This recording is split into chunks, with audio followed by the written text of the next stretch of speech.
നമുക്ക് പരിശുദ്ധാത്മാവ് എന്നുള്ള വിഷയത്തെക്കുറിച്ച് അല്പം ചിന്തിക്കാമെന്ന് വിചാരിക്കുകയാണ്. പരിശുദ്ധാത്മാവ് എന്താണ് എന്നുള്ളതാണ്. ഇംഗ്ലീഷിൽ ഹോളി സ്പിരിറ്റ്.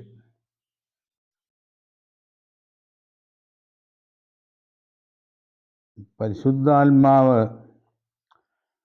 ഒരാളാണെന്നും അതിന് വ്യക്തിത്വമുണ്ടെന്നും സമർത്ഥിക്കുന്ന ആളുകളുണ്ട്. പരിശുദ്ധാത്മാവിൻ്റെ വ്യക്തിത്വത്തെക്കുറിച്ച് വേദപുസ്തകത്തിൽ നിന്ന് എന്തെങ്കിലും സൂചനകൾ നമുക്ക് കിട്ടുമോ എന്നാണ് പരിശോധിക്കുന്നത്. പിതാവായ ദൈവം ഒരാളാണെന്നും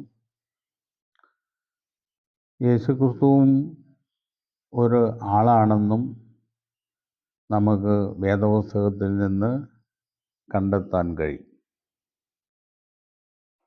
പരിശുദ്ധാത്മാവിൻ്റെ ആളത്വത്തെക്കുറിച്ച് വ്യക്തമായ ഒരു സൂചനയും നമുക്ക് ലഭിക്കുന്നില്ല എന്നുള്ളതാണ്. അതുകൊണ്ടാണ് പരിശുദ്ധാത്മാവ് എന്താണ് എന്ന് നാം കണ്ടെത്തേണ്ടി ഇരിക്കുന്നത്.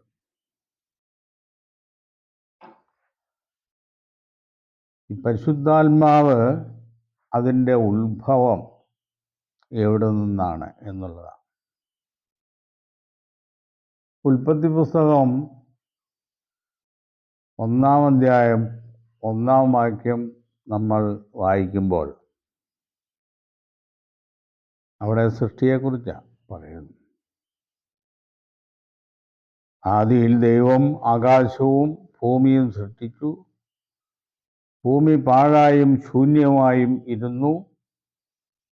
ആഴത്തിന്മീതെ ഇരുളുണ്ടായിരുന്നു. ദൈവത്തിൻ്റെ ആത്മാവ് വെള്ളത്തിന്മീതെ പരിവർത്തിച്ചു കൊണ്ടിരുന്നു. അവിടെ ദൈവത്തിൻ്റെ ആത്മാവ് പരിവർത്തനം നടത്തിക്കൊണ്ടിരുന്നു എന്ന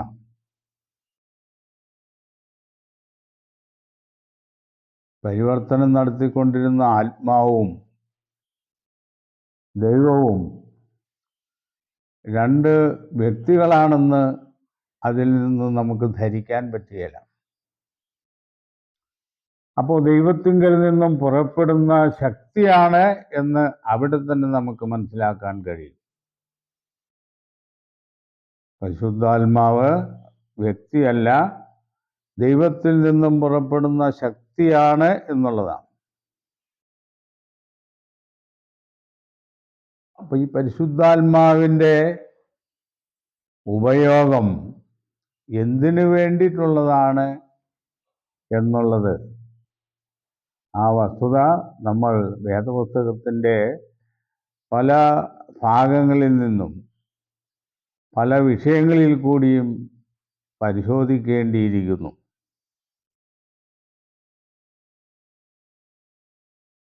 പഴയ നിയമത്തിൽ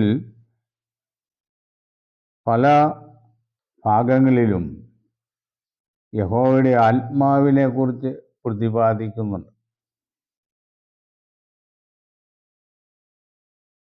നമ്മൾ ശിംശോനെ കുറിച്ച് പഠിക്കുമ്പോൾ ശിംശോൻ്റെ ജനനത്തെക്കുറിച്ച് മനോഹയെ അറിയിക്കുന്നു. ശിംശോൻ ജനിച്ചു, ശിംശോൻ വളർന്നു. മകനെ ദാനിൽ വെച്ച് യഹോവയുടെ ആത്മാവ് അവനെ ഉദ്യമിപ്പിച്ചുകൊണ്ടിരുന്നു എന്നെഴുതിയിരിക്കുന്നു. യഹോവയുടെ ആത്മാവ് അവനെ ഉദ്യമിപ്പിച്ചുകൊണ്ടിരുന്നു.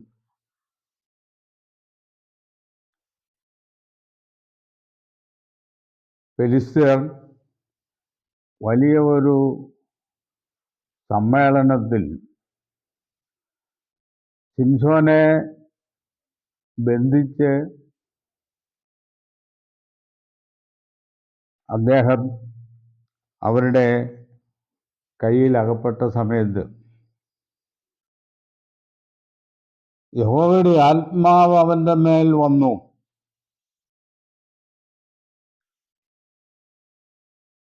അവൻ്റെ മരണസമയത്ത് അവൻ ജീവിച്ചിരുന്നപ്പോൾ കൊന്നവരിലും അധികം പേരെ കൊല്ലുകയും ശിംശോൻ മരിക്കുകയും ചെയ്തു. ഇത് നമ്മൾ രാജാക്കന്മാരുടെ പുസ്തകം പരിശോധിക്കുമ്പോൾ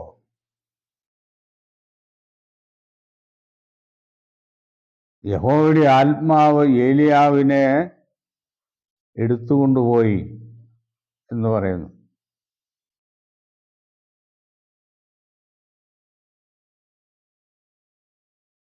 പഴയ നിയമത്തിൽ മറ്റു പല ഭാഗങ്ങളിലും ഈ ആത്മാവിനെ കുറിച്ച് പ്രതിപാദിക്കുന്നു. അപ്പോൾ നമ്മൾ ഈ പരിശോധിച്ച വേദഭാഗങ്ങളിൽ നിന്നൊക്കെ മനസ്സിലാക്കുന്നത് പരിശുദ്ധാത്മാവിന് മറ്റെവിടെ നിന്നോ ഒരു ഉറവിടമുണ്ട് എന്നുള്ളതാണ്. അത് മാത്രമല്ല, പരിശുദ്ധാത്മാവിന് പ്രവർത്തിക്കുവാൻ ഒരു മാധ്യമം വേണം എന്നുള്ളതും ഒരു വസ്തുതയാണ്. അപ്പോ ഒന്നിനോടൊന്ന് ബന്ധപ്പെട്ടിട്ടല്ലാതെ പരിശുദ്ധാത്മാവിന് മാത്രമായി സ്വയം ഒന്നും പ്രവർത്തിക്കാൻ കഴിയുകയില്ല. അതിൻ്റെ അർത്ഥം അത് വ്യക്തിയല്ല, ശക്തിയാണ് എന്നുള്ളതാണ്. ശക്തിക്ക് മറ്റൊരു വസ്തുവിൽ കൂടെ പ്രവർത്തിക്കാൻ കഴിയും. യഹോവയുടെ ആജ്ഞാശക്തി അത് മറ്റ് വസ്തുക്കളിലും ജീവനുള്ളവയിലും ജീവനില്ലാത്തവയിലും പ്രവർത്തിക്കുവാൻ യഹോവയുടെ ആത്മാവിന് കഴിയും. ഈ വസ്തുതകളെ നിഷേധിക്കുന്നവർക്ക് ആത്മാവിനെ കുറിച്ച് ഒന്നും മനസ്സിലാക്കാൻ കഴിയുകയില്ലെന്നുള്ളതാണ്. നമ്മൾ കർത്താവിൻ്റെ ജനനത്തെക്കുറിച്ച് യോസേപ്പിനോടും മറിയയോടും അറിയിക്കുമ്പോൾ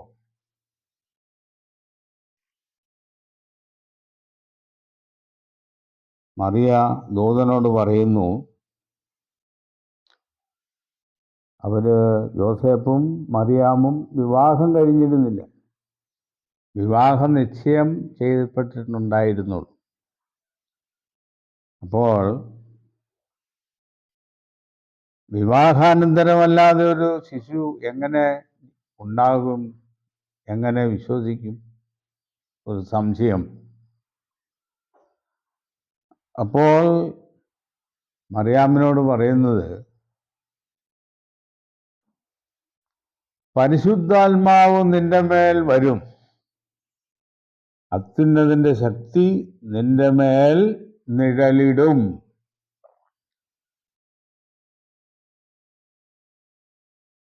ആകയാൽ അങ്ങനെ ജനിക്കുന്ന ആ വിശുദ്ധ പ്രജ ദൈവപുത്രൻ എന്ന് വിളിക്കപ്പെടും. അപ്പൊ ക്രിസ്തുവിൻ്റെ ജനനവും പരിശുദ്ധാത്മാവിൻ്റെ വ്യാപാരത്താൽ സംഭവിച്ചതാണ്.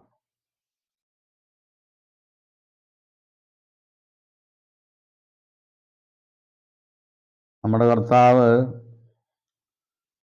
സ്വർഗാരോഹണം ചെയ്തതിന് ശേഷം 50-ാം ദിവസം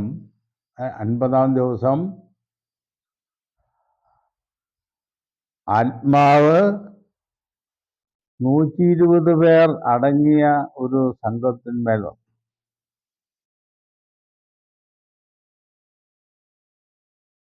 ആ ആത്മാവ് വിവിധങ്ങളായ ഭാഷകളിൽ പല വ്യക്തികൾക്ക് സംസാരിക്കുവാനുള്ള കഴിവ് കൊടുക്കുകയായിരുന്നു. പുറപ്പെട്ടു വന്ന ആത്മാവ് ഒന്ന് തന്നെയാണ്. പിതാവിൽ നിന്നും പുറപ്പെട്ട ആത്മാവ്. അത് പല ഭാഷകളിൽ സംസാരിക്കുവാനുള്ള കഴിവ് ഓരോരുത്തർക്കും നൽകി എന്നുള്ളതാണ്.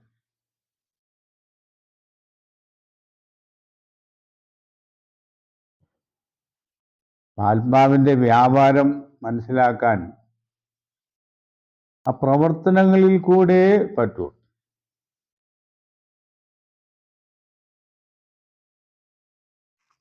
യേശു ദൈവത്തിൻ്റെ പുത്രനാണെന്ന് വിശ്വസിക്കുവാൻ പരിശുദ്ധാത്മാവിൻ്റെ വ്യാപാരം ആവശ്യമാണ് എന്ന് വേദപുസ്തകം പറയുന്നു.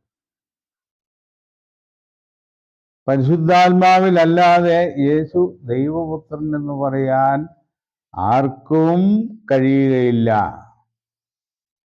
യേശു ദൈവപുത്രനാണെന്ന് പറയുന്ന ഒരാളെ സംബന്ധിച്ച് അയാൾക്ക് പരിശുദ്ധാത്മാവിൻ്റെ ശക്തി വ്യാപാരമുണ്ടെന്നാണ്.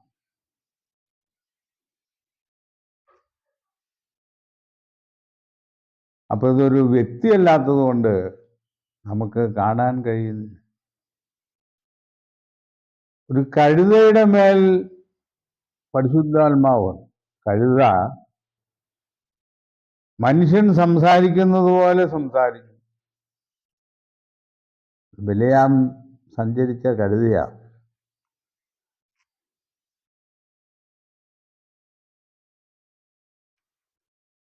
അപ്പോൾ ദൈവത്തിൽ നിന്നും പുറപ്പെടുന്ന ശക്തിയാണ് പരിശുദ്ധാത്മ. വിവിധ പ്രവർത്തനങ്ങൾക്കായിട്ട്, അത്ഭുതങ്ങൾക്കായിട്ട് എല്ലാം ദൈവത്തിൽ നിന്നും പുറപ്പെടുന്ന ശക്തിയാണ്.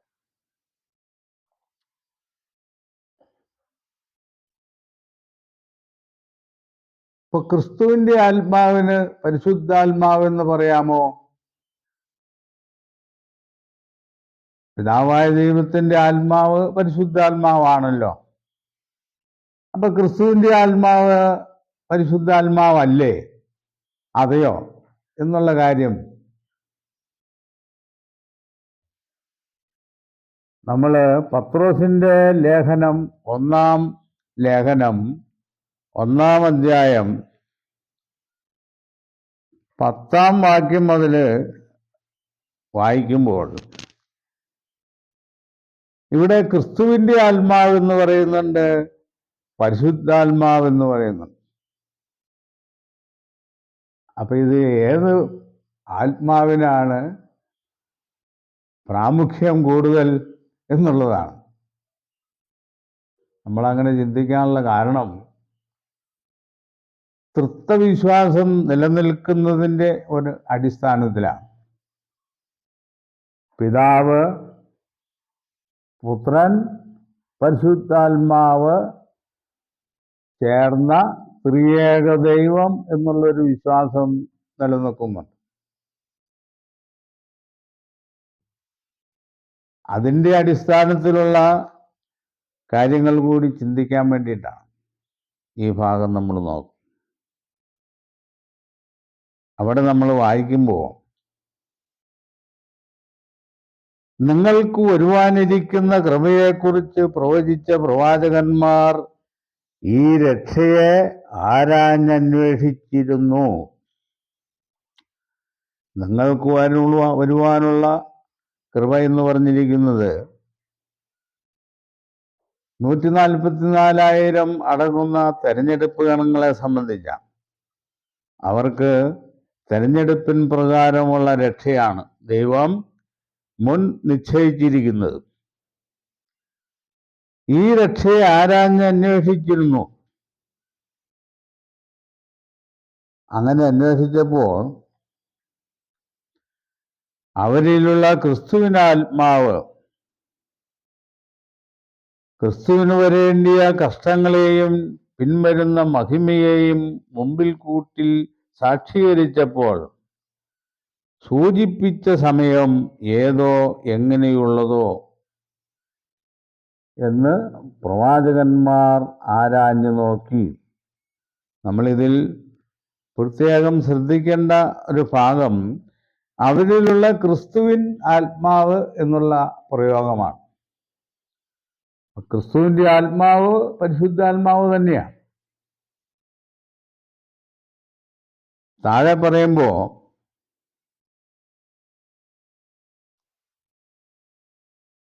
തങ്ങൾക്കായിട്ടല്ല നിങ്ങൾക്കായിട്ടത്രേ തങ്ങളാ ശുശ്രൂഷ ചെയ്യുന്നുവെന്ന് അവർക്ക് വെളിപ്പെട്ടു. സ്വർഗത്തിൽ നിന്നയച്ച പരിശുദ്ധാത്മാവിനാൽ നിങ്ങളോട് സുവിശേഷം അറിയിച്ചവർ, സ്വർഗത്തിൽ നിന്ന് അയച്ച പരിശുദ്ധാത്മാവിനാൽ നിങ്ങളോട് സുവിശേഷം അറിയിച്ചവർ.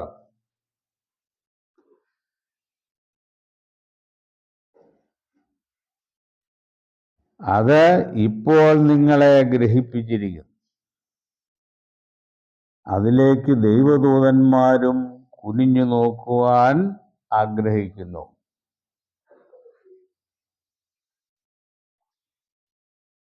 ക്രിസ്തുവിന്റെ ആത്മാവില്ലാത്തവൻ അവനുള്ളവനല്ല എന്ന് പറഞ്ഞു. അപ്പൊ പരിശുദ്ധാത്മാവിനെ സംബന്ധിച്ച് നമ്മൾ പഠിക്കുമ്പോൾ പിതാവായ ദൈവത്തിൻ്റെ ആത്മാവിനും യേശുക്രിസ്തുവിൽ നിന്നും പുറപ്പെടുന്ന ആത്മാവിനും പരിശുദ്ധാത്മാവ് തന്നെ എന്ന് പേര്. അപ്പൊ പരിശുദ്ധാത്മാവ് ഒരു വ്യക്തിയല്ല, ശക്തിയാണ്. ദൈവത്തിൽ നിന്നും വരുന്ന ശക്തിക്കും യേശുക്രിസ്തുവിൽ നിന്നും വരുന്ന ശക്തിക്കും പരിശുദ്ധാത്മാവ് എന്നാണ് നാമകരണം ചെയ്യപ്പെട്ടിരിക്കുന്നത്. ഇതിലപ്പുറമായി പരിശുദ്ധാത്മാവിനെ കുറിച്ച് മറ്റൊന്നും വേദപുസ്തകത്തിൻ്റെ അടിസ്ഥാനത്തിൽ നമുക്ക് നിർവചിക്കാൻ സാധ്യമല്ല. അപ്പോസ്തലനായ പൗലോസ് 14 ലേഖനങ്ങൾ എഴുതിയിട്ടുണ്ട്. അദ്ദേഹത്തിൻ്റെ പുസ്തകങ്ങളുടെ എല്ലാം മുഖപുര ഹെഡിങ് ആദ്യം തന്നെ പിതാവായ ദൈവത്തിൽ നിന്നും അവൻ്റെ പുത്രനായ യേശുക്രിസ്തുവിൽ നിന്നും നിങ്ങൾക്ക് കൃപയും സമാധാനവും ഉണ്ടാകട്ടെ എന്ന് പറഞ്ഞാണ് ഈ ലേഖനങ്ങളുടെ എല്ലാം ആരംഭം. ഇവിടെ ഒന്നും പരിശുദ്ധാത്മാവിനെ കൂട്ടിച്ചേർത്തിട്ടില്ല. പിന്നെ മറ്റൊരു വാക്യമുണ്ട്, യോഹന്നാൻ്റെ ലേഖനത്തിൽ ഒരു വാക്യം, പിതാവിൻ്റെയും പുത്രൻ്റെയും പരിശുദ്ധാത്മാവിൻ്റെയും നാമത്തിൽ എന്ന് പ്രയോഗിച്ചിരിക്കുന്ന. പിതാവിൻ്റെ നാമം, പുത്രൻ്റെ നാമം.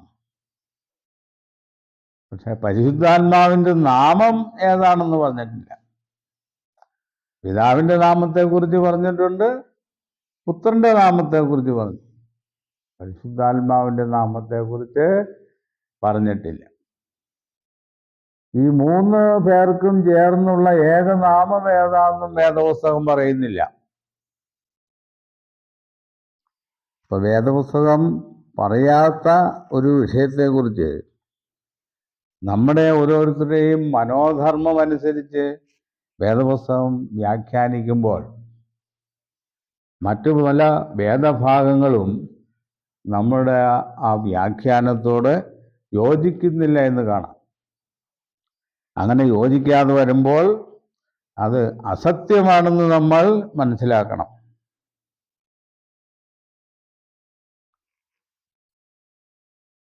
ഇപ്പോൾ പരിശുദ്ധാത്മാവിനെ കുറിച്ച് നമുക്ക് നിർവചിക്കാവുന്ന കാര്യം, മനുഷ്യരിലായാലും ജീവനില്ലാത്ത വസ്തുക്കളിലായാലും ദൈവത്തിൻ്റെയോ യേശുക്രിസ്തുവിൻ്റെയോ മനഃശക്തി കൊണ്ട് പ്രവർത്തിക്കാൻ പറ്റാവുന്ന വിധത്തിൽ മനോവ്യാപാരത്തിൻ്റെ ശക്തിയെയാണ് പരിശുദ്ധാത്മാവെന്ന് വേദപുസ്തകം നമ്മളെ പഠിപ്പിക്കുന്നത്.